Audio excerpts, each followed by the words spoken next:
Hello, and welcome to a special community forum on violence in our community.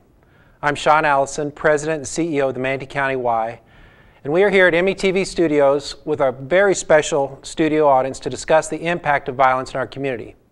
Nothing is more important to a community than the safety and well-being of its citizens. How does a community deal with crime? How do we suppress, prevent, and intervene to stop violence? And what strategies can we develop to help prevent violence in our neighborhoods and for our future? We have a very distinguished audience with us, so let's get right to it. I first want to go to Sheriff Brad Stubbe. Sheriff, we've seen a lot in the paper regarding, in the media, regarding violence, and at times it can be quite shocking. But I wanted to ask you, is there a difference between the perception that's out there and reality? What's going on with violence in our community right now? Is it on the rise? Is it stable? Is it declining? What perspective can you give us based upon those things? Well, let's begin with 2010. Violent crime, there was actually a 10% decrease in violent crime in 2010. And of course, that's rape, robbery, aggravated assault, and homicides. But from January 1st this year, right to date, we're at about a 4% increase in violent crimes, those same violent crimes. Now we had 12 homicides. Now this is just in the county, not in the cities. We had 12 homicides in 2010, and already this year we have 9. And I think perception is everything based on what took place with the violent shootings in the city of Palmetto less than a month ago. And I would like to say this. The community always comes together when something like this occurs. We presented back when Stacy Williams was killed, the 9-year-old, through a gang fight and a shooting that took place. Then one of our cheerleaders at Bayshore High School was also killed. And the community came together. And what we decided to do as a community at that point in time is we brought a guy by the name of Jeff Chalmers to Manatee County for 2 days. And he gave instructions to law enforcement officers and the school employees about, and his topic was the mind of a teen killer. Now the sad part about what I'm about to say is we had tremendous amount of support during the day. And this man gave of his time and went to 2 high schools on the 2 nights that he was here. And it was advertised in the newspapers, and we had less than 20 people show up at one high school and 30 people show up at another high school. So I think this is good what we're doing, that we're putting this out to folks, but I'm a little old-fashioned, and I believe this starts in the home. I believe right and wrong starts in the home. I believe it has to be enforced when it comes to school, and I believe that there needs to be more discipline in the schools. But you know, I'm probably not going to get an opportunity to speak any further tonight, so I wanted to get I wanted to get a few comments in, because you've got some very experienced people here in the area of prevention, and I think you're going to get a great comments here as we go along. Well, thank you. I know that it all has to work together, though, and we've seen that in the past 3 or 4 years. We've seen law enforcement, intervention, and prevention people working together and working effectively. I want to go to Chief Rads and looking at the city of Bradenton, and kind of along the same lines that Sheriff Stubbe spoke on. What are you seeing, the difference with the statistics and the perception, and how are you responding to both of those? Well, perception is reality if you live in the community. Perception is a problem for us. The city of Bradenton, the crime has been going down especially violent crime, for years. Part of the issue is the Bradenton Herald reports very vigorously on crime. So it paints a picture that, like, the city of Bradenton is crime-ridden, when actually crime has been going down for years. And our focus has been crime prevention, trying to partner with the community, trying to partner with business people to make Bradenton a better place to live. And if you look to the city to the south, quite honestly, the city of Sarasota has way more crime than we do, but their local paper doesn't report it because I guess they feel that it's bad for business. Now, citizens have a right to know what's going on, but perception is a problem. And if, no matter what our crime statistics say, if you feel unsafe in your community, that just shows us how much more work we have to do. You know, I was, in preparation for this, I was doing some research, and I thought it was interesting. I went to a site that ranked the different communities within the city of Bradenton as to the amount of crime and which was safest. And they had the top 10 safest communities in Bradenton. And number 1 was Oneko. And you really don't get that perception. But when they just follow the actual statistics, that community is a community, and there's a lot of pride in that community. We work, and there's a lot of community pride. So I'm sure that may be contributing to it, but I thought that was interesting. Exactly. When you think of the city of Bradenton, most people by far think the vast majority of our crime is in the black areas in East Bradenton, where the vast majority of our crime is in West Bradenton. Yeah, that's correct. Chief Wells, you're on the front lines of this issue, and you've been putting a lot of time in it, and I appreciate you coming tonight, because I know how important it is, and taking time out of your day just to come, and we're glad that you're here. What can you share with us, given what you're seeing right now and the battle you've been fighting over the past 30 days or so in Palmetto? Well, first of all, I'm glad to be here, and I appreciate you having me. Unfortunately, what happens when you have a tragic event such as the Club Elite shooting is that everything that you have done up to that point basically is overshadowed. The facts are we were down 28% in crime, and violent crimes were down well below 15%. We were making great progress in the city of Palmetto. We had worked very hard in several areas of Palmetto, inside the Hispanic community. We have a little community over there that many of the audience members tonight help with, bringing services into that area, trying to help them live a better life. We have reached out to some of the resources in the black community with Miss Shirley Pearson with Mount Carmel Resource Center, and we've started to bring the pastors out, and we've been having meetings with them. But what's happened, the good thing at this point is that the pastors understand that they got to get out of the churches. They're back in the community now. And no one had to tell them that. They understand that the ones that we need to reach are not going to come into their church. And that's what we've been focusing on now, actually getting into the community. And the black community is where we're focused right now, because we need to be in there. Because there's information out there that we're not getting from them because we're not listening. You know, there was a program when you were at the sheriff's office that I was real impressed with at Daughtry Elementary School, where you and I think Frank Gargett, you would go on Tuesday mornings, was it? The Latino Moms group that mainly this was Pride Park residents, and a lot of the folks in that group even were undocumented, members of the community. And yet, when you guys reached out to them, that number grew to over 30 a week, I think.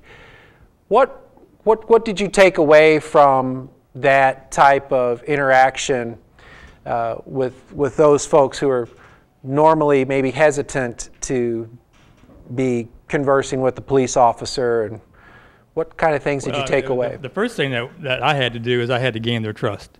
They are very leery of the police, and if you trace their heritage and where they're from, you can understand that. The police in Mexico are nothing like the police here in the States. So I had to start to build a rapport with them. to make them understand that I did care, and I was not concerned about their legal status. That was not why I was there. A lot of our Hispanic population are victimized on a regular basis. They don't report that they are being victimized because they're afraid that we're going to be more concerned about deportation than we are solving the crime. So as we continued to work with them and they saw that we really did care, how I knew that we had made some headways when they started to feed me. I mean, I knew I was in. My wife's Hispanic. My in-laws are from Mexico, so I knew that was a good thing. And what happened was they started bringing us information. Mm-hmm. They started to share stuff with us that they had never shared before, and because of that, we were able to make an impact. Would you pass the mic back to Big Frank Gargett there on the second row? Frank, Superintendent of Juvenile Detention Center, and you deal with violence, and you see violence every day come through your doors and working with juveniles. I kind of want to maybe segue to talking now to prevention and interventionists. I'd like for you to share, do you see any commonality among young people that you deal with? Any commonality on either those that are young and victims of crime or those that are accused of committing violent acts?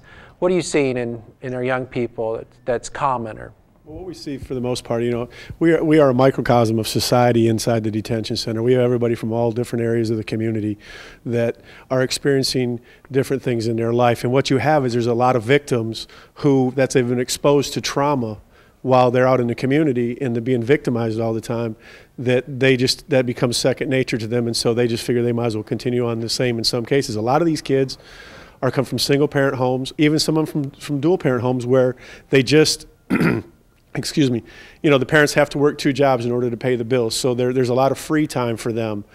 So what we do inside the center and reaching out with Ricky and everybody within the community is to provide community partnerships and connect them with community partners that will come in and work with them. We do that at the detention center. We have over 35 different faith-based groups that come in and deal with the kids and work with the kids and try to reconnect while they're inside so they connect with them on the outside. So there's a resource out there to be a leader or somebody with a positive influence that will help them, guide them through some of those decisions that they're making.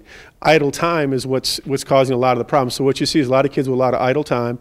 Commonality is that they've been victimized before, so that it's nothing for them to figure they might as well go ahead, they'll victimize somebody else. And the department as a whole is taking on with the trauma initiative, the trauma-informed care, and the experience to those being a victim and what trauma they went through and how that's going to affect what they will do for the rest of their life and how they will interact with other people within the community. There's been a lot of kids that have been exposed to a lot of trauma, and it becomes secondhand in its nature, not just what they see in their community, but what they see on TV. So we see a lot of those things that as a community, as we've come together in our partnerships over in Palmetto, over in Daughtry, was those parents actually cared. They were tired of being victimized. They want something better for their sons and daughters. And when those mothers came in there, they were prepared. And there were fathers that started coming in. They were all wanting to try to change their community. So we need more events like that or to continue on and then bring the community together so we can assist law enforcement to deal with those issues. I want to go now to a couple of folks that work on this prevention and intervention. It's great to see law enforcement. They recognize how important your roles are. Really appreciated Sheriff Stubbe's comments because that's what I do. I'm kind of in prevention and intervention. I wonder if we could pass the mic back to Brianna. And is Brianna here? Okay. Well, let's not pass the mic to Brianna because obviously she's not in the studio and someone would have to drive it to her. I'm sorry, I thought she was back there. Let's Luz Kokera. Luz, you work with Healthy Start Coalition. I want to start a question with Luz and then follow up with a few others that work in programs. If you had the ability to set the priorities for our community to reduce violence, what do you think some of those priorities would be? I think it's very important to have like a background to understand violence. Violence starts in the home. Violence of the heart, of the mind, of the behaviors of the body starts in the home. So in prevention, our focus at Healthy Start is to really work way before a baby is born. We need to take into consideration all the stressful factors that families go through before they bring a young baby into their families. And we usually reach out to all the parents before they are considering having a baby, and we offer comprehensive services that include parenting classes, prenatal classes, all kinds of support.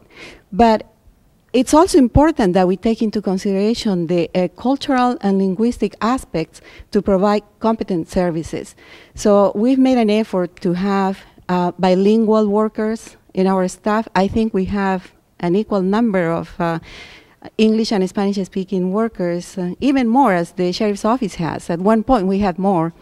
And we try to get people who belong to those communities, who are connected, who are trusted by the communities, and they are very receptive. They are very receptive to services, and also not to be afraid to have relationships with different members in the community, such as law enforcement. I had the privilege of participating in the Oak Ridge Project with Chief Wells and Frank and everyone else. And when we had the first meeting, just the fact that he shared with all the families that his wife was from Mexico, put them at ease. You know, there were smiles in their faces. They were very receptive to services, and just to understand that we are here to help them, and we don't care about their documented status or not, because those fears are very prevalent, and we have to be mindful of the fears that they have. So your priority be start at the home and work at reducing some of those stress factors that would contribute to a growth of violence in the community. Anybody like to share what some of those stress factors that you're seeing, that you see starting in the home? Yes. Attorney CJ's, I think all the comments are correct, and I love the leadership and the law enforcement, but I know on the ground, a lot of the young people, and I'm going to speak about Latinos for a moment, don't feel that they're being treated fairly and equally and correctly. There's a lot of racial profiling. There's a distrust. It's a circle of violence. This weekend there were some problems I won't get into with law enforcement and racial profiling and a very violent abuse by law enforcement. And these folks come to me and speak to me about these problems. And if you look back at their history of the profiling and the way they feel, there's a distrust that's built. It's a multi-level problem.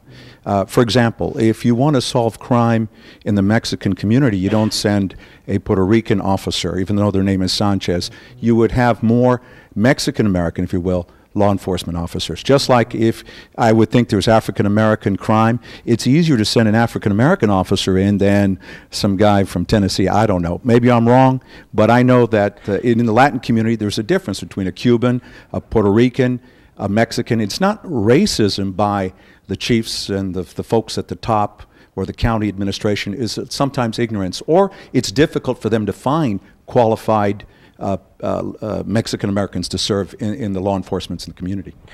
So race is a stress factor. Professor Univer, you are a professor at USF. Sarasota, Manatee. Okay, thank you. And you've studied factors that factors of race in violence and in different communities. Could you piggyback a little bit on what CJ was saying about Sure. community policing in the presence of building trust with officers maybe, and that are Right. like the people in the community that they're policing? Well, I know that the research shows in the African American community that one of their top concerns is building a sense of trust in the police department. The absence of that trust is a source of violence within the community itself. So that if you have, and the data show, and it's unequivocal across the United States, that when you survey black and whites, there's about a 30% gap in their perception of the police. So that you may have the vast majority of whites perceiving that the police treat everybody equally, but then you'll have about 60% of African Americans, up to 70 to 80%, saying that they believe that the criminal justice system does not treat black and whites equally. And the bottom line is that that trust erodes their perception of the legitimacy of the law. So you're essentially asking people to behave in a way in which that they believe they are not being treated fairly. So if they feel that the law itself is unequally applied, it's hard for them to trust the legitimacy of that. And so what's happening across the country is that this strong concern within the African American community, and certainly within the Hispanic community, is that there's a sense. What's ironic also is that after every single race disturbance, which was almost universally provoked by an instance of police brutality, what the African American community wanted was actually a greater police presence. Mm-hmm. But of course they want that there's a qualification that goes with that police presence. So that if you have a community where there's violent crime occurring, but the community itself is afraid to speak to the police, as Chief Wells was discussing, because out of a fear of retaliation, and also that if they call the police, they could become the problem themselves, then what happens is that community becomes more socially disorganized. That is the very essence of, if you can't trust the police, if you're afraid of other people in the community, but you can't call the police because you don't trust them, then that violence starts to escalate. It starts to accumulate. It starts to erode the very fabric of the community itself. So that what the minority community, at least what the research shows, is what they most want from the police department is a greater presence, but they also want a relationship with the police that they believe is where the police themselves are treating them fairly. So the research shows that one way, though it's not a panacea, is, as Chief Wells was talking about, is essentially to develop a more community-oriented policing program where the police themselves is, and I have to applaud Chief Wells, is actually going out into the community and trying to bring the community in where they're taking ownership of what's happening in the very area in which they live. So building trust is very important. I think we can all agree with that, not only just between community groups and police groups, law enforcement groups, but also between one another, because there is a lot of tension and there's a lot of stress built and distrust even in the community between racial groups, and we see that. So how do you do that? How are you guys working, if anyone is, to try to build trust between the different racial groups? Jerry, my name is Jerry Parrish. I'm with the Manatee County YMCA. What I've learned, I've been doing gang prevention for 20 years. In California, I moved here from California. And in California, to stop gang violence, you go into prison and you talk to Grandpa and you ask Grandpa, hey, tell your grandson to quit shooting up the neighborhood because he's killing innocent people. Here it's different. Here, there's a couple of gangs that are generational and things like that.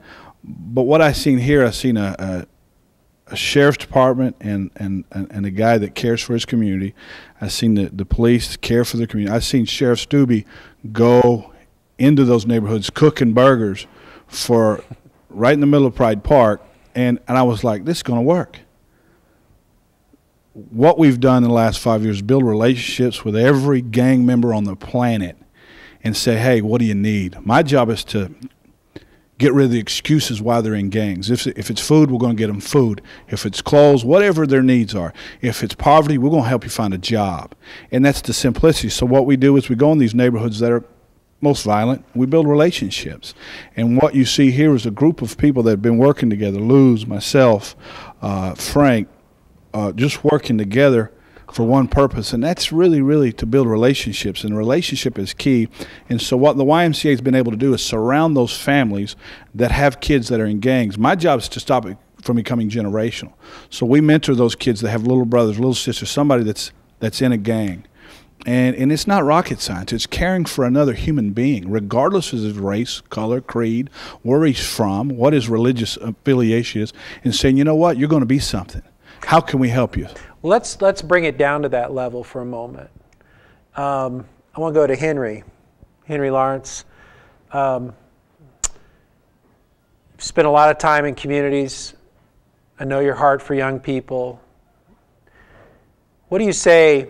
And like many of us, when we work with young people, we could start looking at a young person in their life and the choices that they're making right now, maybe 10, 11, 12 years old or even younger. And you can kind of see where that's leading them. In building a relationship where they trust you, what do you tell the young person? How do you counsel that person? What do you say to them that will hopefully get them to rethink some of the decisions they're making and think about where they're going? How do you to try to reduce the stress that they're going through that Luz talked about? What are some of the things that you might say to a young person, one-on-one? Well, I share with them some of my background and some of the pitfalls that I fell in and some of the direction that I was headed in growing up as a migrant farm worker. There are many opportunities to go down that other road. And I headed down that other road on some occasions, but someone helped pull me back in, then having the family support, that knowing that when you go down that road, you know, there's some consequences that you're going to face. And those consequences are quite different back in that time than they are now. And there was more authority to deal with the type of consequences that you wanted to exhibit. I agree with Sheriff Stubbe. I mean, at home is where the real base of it starts. I just come back from New Orleans in the jails there and went to the juvenile center, and we're dealing with the same thing. It's not just here that we're dealing with, but the other part of it is, CJ mentioned about having black races going in, you know, but that's something that also can be a problem too, because we have those type races going in also doing abuse, so they have to be accountable in every manner possible. I don't care what race they are, and we're dealing with, they have to be accountable. But that trust and building up one-on-one, and what I do is I just try to present to them, there's a choice. You know, there's a decision that you got to make, and I made some decisions, and I helped some make some decisions, but they have to ultimately make that decision themselves. And God is the answer. And we pushed him clean out of the picture. You know, we can't, I've gone somewhere, they say, well, you can't talk about God. Well, I'm going to tell you, you know, God, you know, Jesus is the answer, you know, but we ain't, you know, we're not dealing with that. We're kicking him out of the courthouse. We're kicking him out of everywhere. So we got to get back down to the basics. Mm-hmm. Thank you. Anyone else that, let's turn it around just a little bit.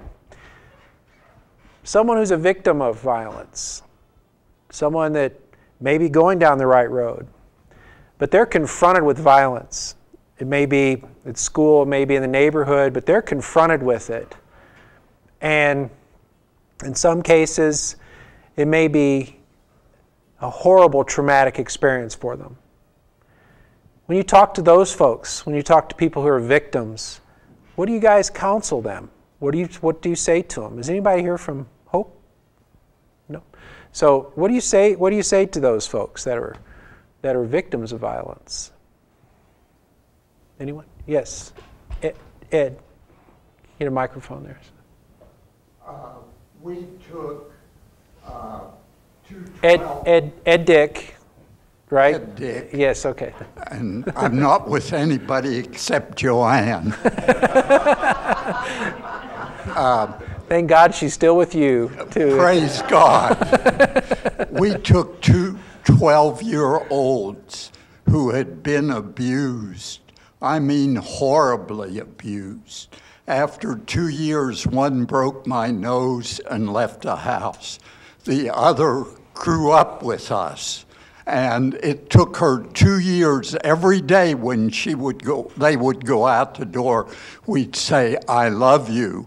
After 2 years, all of a sudden, Christine went out the door and said, "I love you." And we looked at each other. Did she really say it? And she has said in public speaking that she did not know what love was, so she could not say anything else. At one point, we had a young man living with us. We need more two-parent homes. He was 21. He had had 4 children out of wedlock with 3 different women.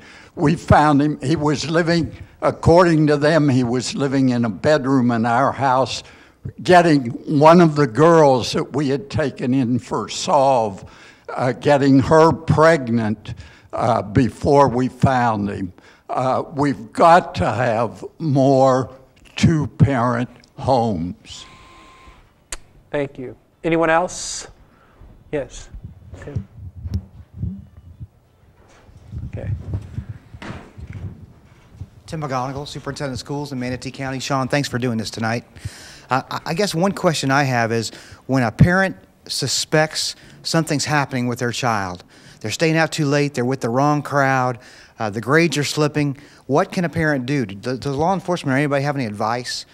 We get that a lot. So what should they do? Search their room? That's usually my answer. Well, that leads us, Tim, to what we do need to spend some time discussing. We as individuals, what power do we have as individuals, as parents? Do we have any power? You know, I just heard Ed express a situation where he took the power that he had, the resources he had, to make a difference in the lives of that young person through love and support. As individuals, and even as organizations, what power do we have to impact this on an individual level with people? What are some of the things that we can do? How are we empowered right now? And not only just you, but if you had a chance to talk to everybody in Manatee County, every individual, and say, well, here are the ways that you as an individual are empowered to make a difference in violence. What would it be? Certainly a parent seeing signs of things going on in their kids that give them pause or concern. Yeah, CJ? I'm going to say something that's not popular, I think, with people in this state, but you know, in every study of countries that give a good supporting system, education, welfare to people, I don't mean just a welfare state, but where people have hope, they have opportunity. All the statistics show that the violence is down. There's more. You know, it's great to blame and say that it's a parents' thing. We all agree with that. But we don't live in that society. And I'm sick and tired of living in gated communities where I was living in a building, I have to have 3 codes to get in, keys. I don't want to live in that America. I want to live in that America that has opportunity and positive spin on everything instead of paranoia. And we sell more by creating paranoia. So it's a societal problem that is more than just the parents. So so as an individual then, CJ, because as an individual, we first maybe stop the way we're thinking about what our role is in the community. Is that a step that we can take that's empowering to us personally? We all have a responsibility as human beings, as Mr. Dick has done through religion. All of us are different, cut from different, you know, we're all different, and we have to respect and be tolerant, and we have to educate our children to have self-belief. And we need to provide a society that provides great education, to give them hope, to give them, you know, health care, to give them all those things. Every society that has stepped up to it, instead of just saying it's the parents, has always succeeded in dropping violence and all these things we're talking about today. I want to go to you first. You raised your hand. So. I'm Dr. Fitzgerald. I work in children's mental health, this Florida statewide psychiatric inpatient program. So I see a lot of the children that are going between the juvenile detention centers and to the inpatient psychiatric hospitals for trauma-related issues, and then they'll fall over to Mr. Gargett because they'll react their exposure to the violence. I think what we see the most, a need that that everyone here in our community can contribute to is mentoring. We don't have enough mentors for these children to positively model behaviors that we are all wanting to see improve. And violence is magnified by more violence. And when I have children that I'm working with who have had long histories of trauma, and now they're over in detention. So a choice that we can make, that where we have power, we have the power to mentor. Does everybody have the power to mentor? What's it take to be a mentor, Jerry? What's it take to be? I think it takes a van. It takes a van and some gum and pizza, and Jesus, like Henry said. But the reality of it is she's right, and I think what's so great again about the Y and the other programs is that we're getting, and CJ said it, we get to surround that family. We get to go in that mama's home and say, you know what, I'm so proud of you, a Hispanic mom that's got 4 kids and dad's working. You know, I'm so proud of you guys. How can we help you? What are your needs? And that's what we're getting to do, is meet the needs, the immediate needs, and Luce, and we all really, really work together.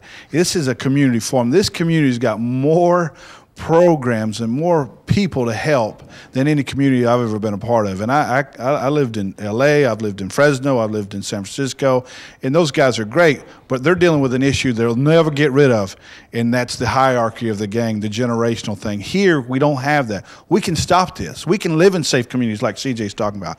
We can see these. I've got one boy who I've been mentoring for 5 years. He was so tough, a Hispanic boy, strong Hispanic. They don't have a father figure. He's got a brother that was messed around in gangs and those things. This boy's going to graduate high school. This boy's going to go to college. But every day still, somebody's trying to beat him up, trying to jump him into a gang, trying to show if you're really a Mexican, if you're really Latino, if you're really, you'll be in a gang. You know what he says? No, I'm not. And I'm going to college. And that's kind of impacts we want to see. And because of the football programs and Luce's programs and what the sheriff's department does in suppression and getting the bad guys off the street, you know, there are some things that happen that sometimes are not right. But the reality of it is we're making a difference. And this group of people are making a difference with Shirley Pearson there and feeding folks. So it's exciting. And I think we have to look at what we're doing right, not what we're doing wrong. Judy? Here it comes. Okay, thank you. Hi, I'm Judy Sedgman, and I've worked for 30 years in a field called innate health. And I have to say that a common thread that's run through all of this is the fact that love is the answer. But it's not that easy for people to find love in their heart when they're afraid of their own kids, when the kids are afraid of the police, when people are in the whole community is driven by fear and insecurity. And one of the things that we've experienced in working all over the country, working with parents and families and children that have been involved in violence, as well as mature children, young people, is that violence originates from a feeling of hopelessness, insecurity, fear, anxiety, those kinds of stresses that come from within. People have to have violent thoughts, and they have to make sense to them in order for them to be violent. And as people have an understanding, I really believe we need to teach children very early in life that they have what they need regardless of their circumstances, that they can come to peace in their own mind and use their thinking on their own behalf, that they can understand how our minds work as human beings, and that they can take charge of their own lives in a way. That doesn't mean they don't need support. That doesn't mean that CJ doesn't have a point, that we need to have a fine education system. We need mentors. We need people in the community that care. But for young people, it's hard. Those years for even people in the best of homes are pretty roller coaster. When people hit that teenage years, it's an emotional roller coaster for them.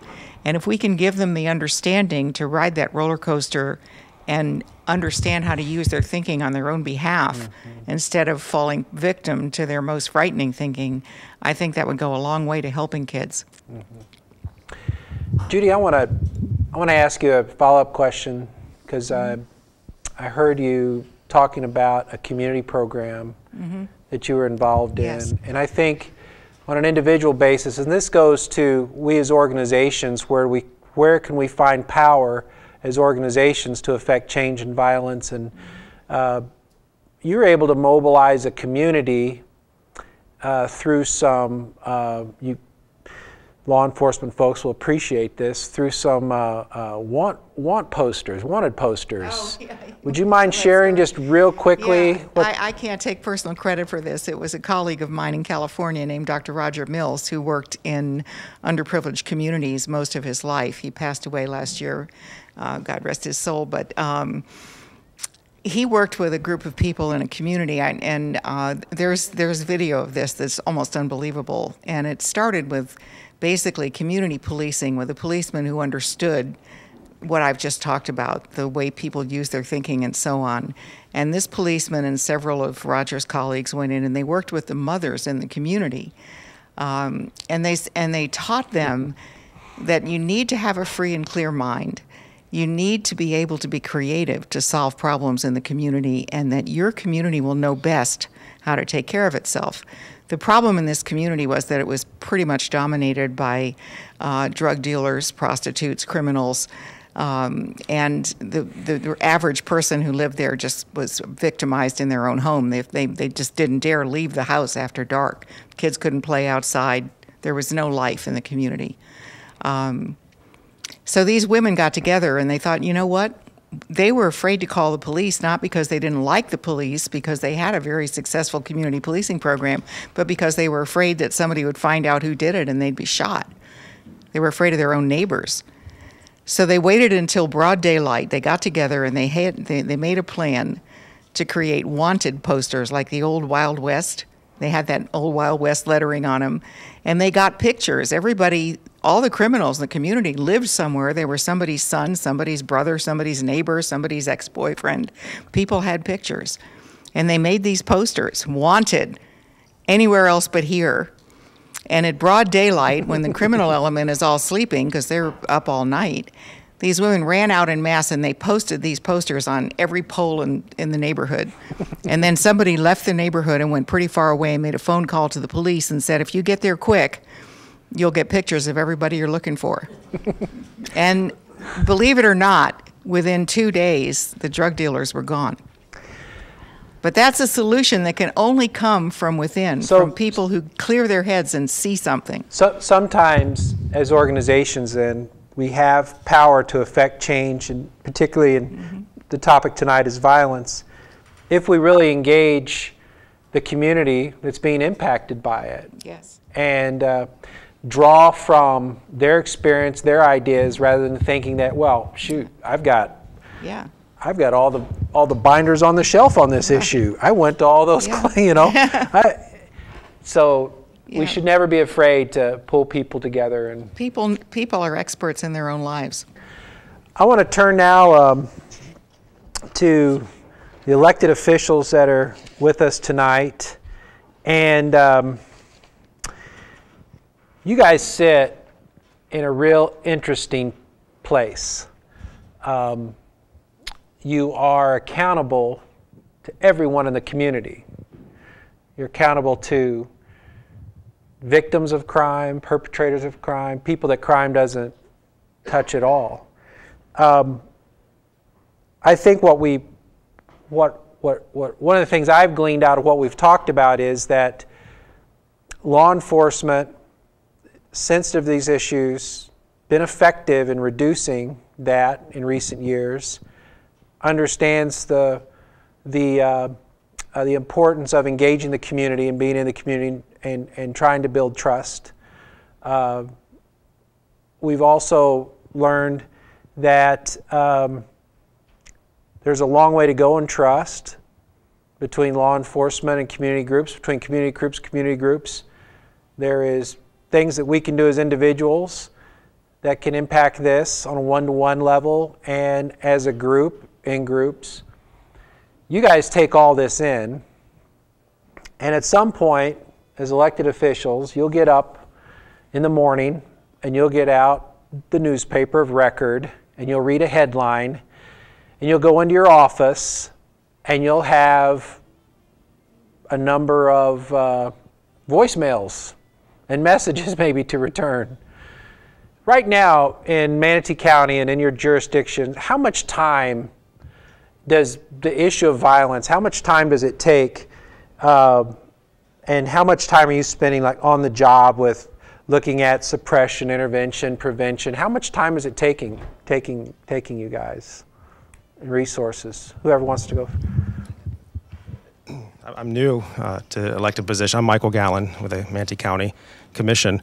But coming in as a public school teacher, you know, I recognized some risk factors, and I sort of had a plan, for a comprehensive plan that we could implement as a county, implementing, you know, all the people that are here today, faith-based, nonprofits, for-profits, schools, elected officials, law enforcement, the community. But once you get in the office, it's much more difficult to implement than I imagined before. But you know, you look at the people here tonight and these ideas that they put out. If I could just put that in a bottle and write a policy that we could implement, maybe we could affect change. But you know, every time we make a policy decision, we're doing something to better the community.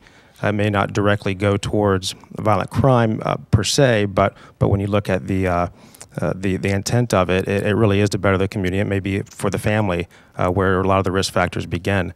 So it takes up a tremendous amount of time, and especially when you have a community that reacts to an issue, then, like you said, the phone starts buzzing, and you've got to answer some serious questions. But I think tonight, you know, we all understand that it's going to take a comprehensive effort. It's going to take the community stepping up and taking their strengths in order to help out. It's going to take a lot of communication between all of us. I think that's going to be the key if we want to follow through and affect this change. Pass that back. Oh, you have your mic. Pass it over. I've got one. Thank you, Sean. Okay. Bemis Smith, City Councilman, Ward 4, over on the east side in the city of Bradenton.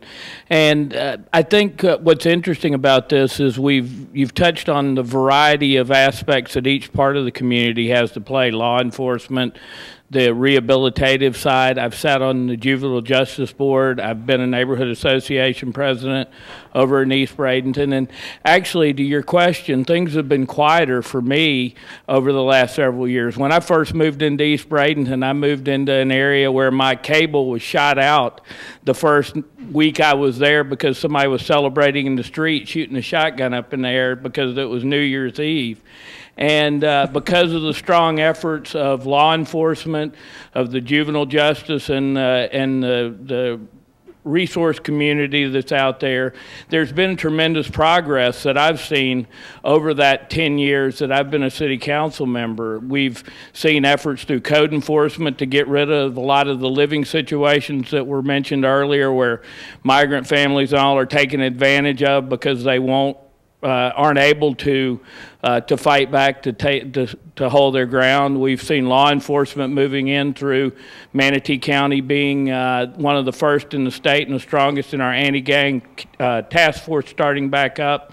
And there's been a variety of efforts that have come into play. I mean, we had see things over the Gulf Coast Marine Institute that's working with juvenile justice. So from my perspective, what we see is whenever there's a spike in crime, whether it was the Williams boys shooting or whether it's the shooting over in Palmetto, the community starts talking again. But as the law enforcement officers discussed in the beginning, our actual crime in our community is going down, and we're making progress. We just have to continue to work as a community to bring everybody in and try to move it to that next step where we keep the reduction going at a rapid pace. Thank you. Okay, my name's Harold Bird, City Councilman for the City of Bradenton, and I'd like to, first of all, applaud this community because I will say that the many years that I've been here, this community we've arisen every time there's been a crisis, and this is what we're seeing now, this community coming together. And all of the comments that are here tonight, CJ, as far as having the best way to curb violence and how we need to look at other things and other possibilities. And one of the things that we have in working with Commissioner Gallen, we felt the need, and you can't solve this in, say, a 1-hour show tonight.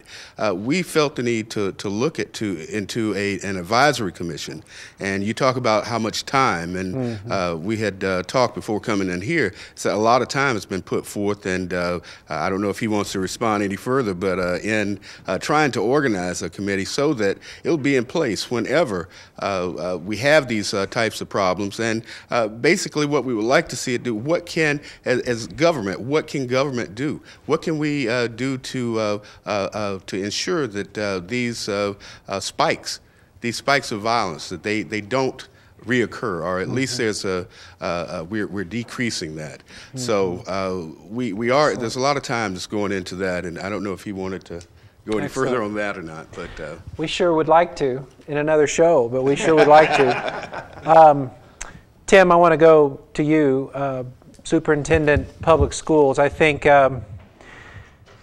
know, you can't talk about violence in schools without the word Columbine coming to mind, and a lot has been done on that front to lessen the violence and protect our students in the public schools. And I know you take that real seriously. And Skip, you're here tonight. You work full-time. I'm sorry we didn't get to you on this, but I want to ask you, Tim, because I know my kids are in Manatee Public Schools, and they've been in schools where there's been lockdowns because a violent situation occurred off campus, near the school, locking the whole school down. I see the resource officers doing their job, and so I know you take it seriously professionally. I know the policies are in place, but you're a dad, and you've got kids too.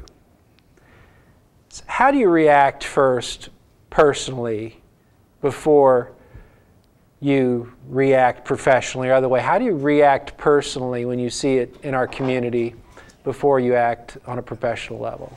Well, I'll tell you, when you see some of the violent crime that's out in our community right now, it's just heartbreaking. It's to know how hard law enforcement's working, to know how many people want to have a wonderful community here, for just these senseless acts of violence. It just breaks your heart. I mean, somebody lost a sister, somebody lost a son, you know, and they're never going to come back. And there's no real good reason why they lost them. So, you know, I'll tell you, we have such a great working relationship with law enforcement. When something's happening out there in the community, they make us aware of it, and we make accommodation. We make sure those facilities are safe. They provide us all the information we need. It's such a great relationship to have for our students, because that's number one. We're going to keep them safe. Okay. If I could brag 1 minute, Sean, too. You sure can. We brag have away. We have a new program we've implemented at every secondary school in Manatee County this year, and it gives children hope. It's called Acceleration via Individual Determination, AVID. It identifies those children who maybe aren't at the top of their class, maybe they're actually in the bottom third of their class, and it gives them the skills, the note-taking skills, and the confidence to take advanced coursework and get into college. So we don't have measurement of how that's doing yet, but we'll know very soon how we're doing. Well, we're about out of time today, but before we go, I kind of want to go over some of the things that we discussed, because I think some of the things that I've heard is a recognition, I think it's really important, a recognition that trust needs to grow, and trust between different groups, different factions, different agencies, trust even between agencies that could be working together to stretch that dollar that is so hard to come by these days. We've seen tremendous acts that have been impactful by individuals who have led an organization or perhaps took initiative on their own. I wish Carrie, we had time to listen to Carrie's story, the little white girl sitting up there in the back. I saw Carrie start a softball team in Pride Park a year ago, and I've got a picture of the team in my office. Little Carrie, can I call you Little Carrie? Is that okay? It's too late now. But I saw little Carrie work with a bunch of kids, recruited them, taught them which hand to hold the glove on, young girls, all minority kids, black and Hispanic, come together and have a real softball team. She did that on her own. She went and begged for $500 to buy some equipment, bought the equipment. Well, look at what she did for those kids as far as giving them now personal empowerment through acts like that. More carries in our community would go a long way, I think, to solving the problem. Just in closing, I just want to go back to Sheriff Stubbe real quick, and then a couple of others. So, Sheriff, what are our priorities in continuing to knock the violent crime levels down in this community? What are our priorities? The enforcement of the drug laws, which seems to drive the majority of our crime. The continued enforcement on the gangs, and Jerry Parrish has been, real helpful with the collaborative effort that we all put forth. We did 3 gangs, and then there's been a lull, and unfortunately, because we used the statewide prosecutor's office, and it's a real popular investigation, we haven't been able to continue on. But just recently, we just did indict 13 more gang members, and I think that you will see some of the violent crime go down. So let me touch on 2 things real quick. Two places real quick that we haven't talked about tonight. What about the Hall? What about El Pisano? All those places that we need to go in our community. Maybe we need to get the ministerial groups going there on Friday and Saturday nights. This is where the disrespecting is taking place that leads to the shootings, that leads to the violence. We need to get into those locations as well. Carrie, what should our priorities be as a community? I told your story, so now you can. I think definitely one key that we've heard is making sure that we empower people to overcome their own problems. That when we come in and we start saying, hey, here's your problem, you need to do this, you need to do this, you need to do this. I can tell you as a kid when my parents would tell me you need to, I'm going, wait a minute. But when they show me, here's the problem, what do you want to do about it?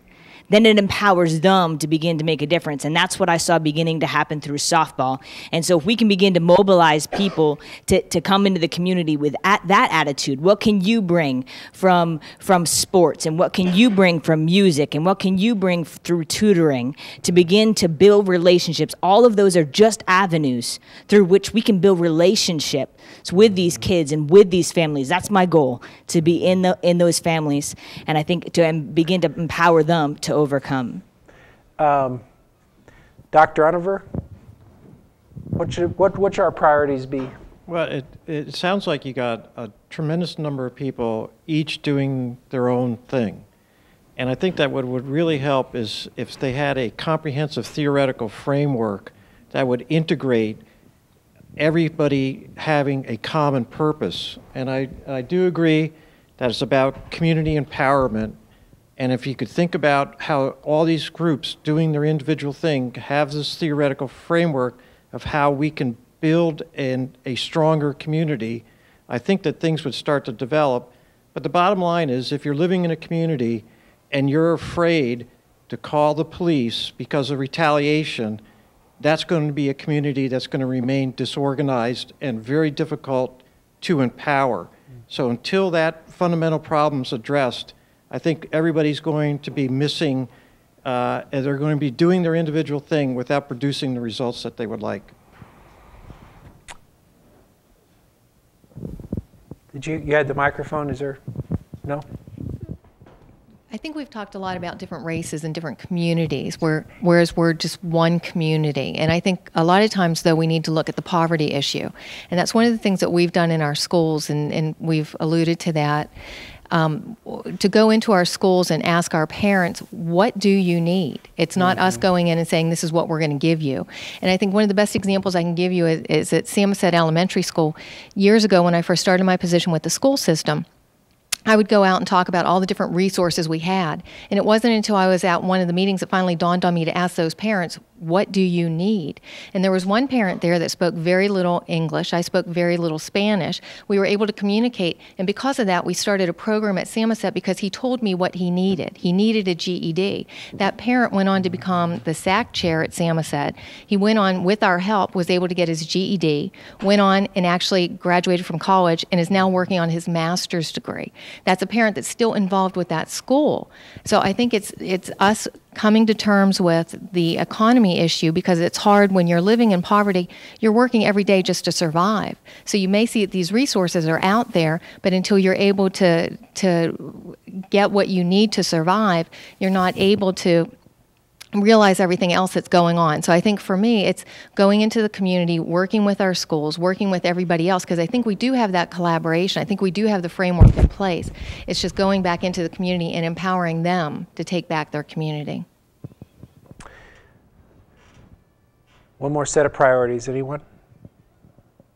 Jerry? Oh, no, let's go to Henry. You know what? It is. It's a team effort. It's not anything else. It takes a village to raise a child, and I think we really do have a lot of good people working together. And we've been working together for a long time now. And we didn't publish it. We didn't push it out. We didn't make a big deal out of it because we wanted to be successful before. So it's working together. Henry, last word. I say get them more engaged. All of the centers and the different parks and stuff that are available, get those kids engaged and make it available to them so that they can engage themselves instead of on the corner. And pass some bills that not hanging out on the corners and on the streets, you know, and I think that'll help some. Well, that's a great word. And on that, we've got to end because unfortunately we're out of time. And I just want to thank everybody and give yourselves a round of applause for being here and being so brave. Thanks to our guests. Thank you for METV and the staff for tonight. This is a conversation I hope that will continue in your own groups. So for METV and for everyone here in the audience, I just want to thank you. I'm Sean Allison for METV. Thank you very much for watching.